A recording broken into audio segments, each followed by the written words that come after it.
Oui, bonjour à tous. Ça me fait plaisir de vous reparler encore une fois ce matin. Euh, les prochains jours seront assurément difficiles car le retour au travail que nous impose le gouvernement suscite un tas de questions qui restent souvent sans réponse ou encore les réponses arrivent assez tardivement. D'abord, ce gouvernement a émis un décret qui suspend certains éléments de la convention collective. Plus particulièrement, les centres de services peuvent affecter le personnel à l'endroit et au moment où les besoins le justifient. Donc, le personnel peut être affecté à des tâches autres que celles qui est dédiée à leur titre d'emploi. Le patron peut également modifier les horaires de travail. Voici maintenant les informations que nous avons reçues de la part des ressources humaines. D'abord, il y a une forte réponse de la part des parents pour le retour à l'école de leurs enfants.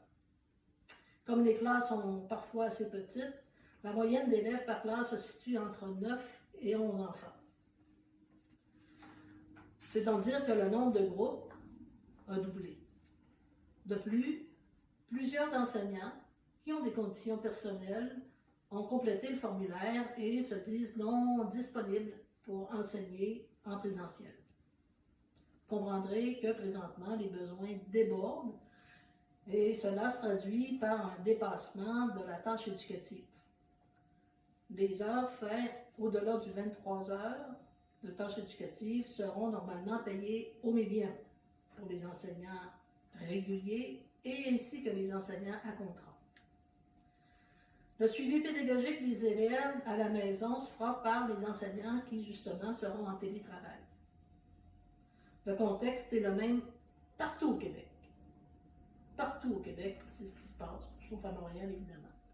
De notre côté, nous sommes en communication quotidienne avec le centre de service pour discuter des problématiques et il y a aussi le FSA qui est en contact quotidien avec le ministre ou le cabinet ministériel. Pour ce qui est du matériel qui est des produits, donc ils seront offerts, fournis par les produits nécessaires seront fournis par le centre de service. Cependant, ils ont certains problèmes d'approvisionnement parce que vous comprenez que tout le monde demande du gel désinfectant tout partout. Pour ce qui est de la négociation maintenant, le gouvernement évidemment utilise la crise pour faire pression sur les organisations syndicales afin de régler rapidement, c'est-à-dire avant la fin de l'année scolaire.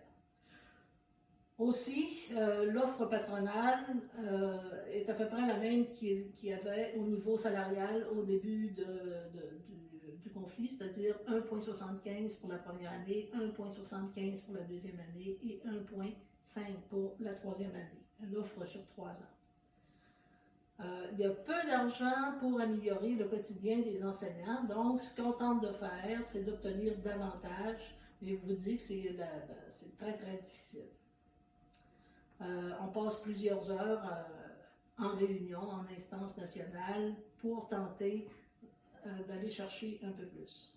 Donc, on va continuer dans les prochains jours à vous tenir au courant, soit par un bulletin spécial ou soit par une vidéo. Donc, sur ça, je vous souhaite une excellente journée. Merci.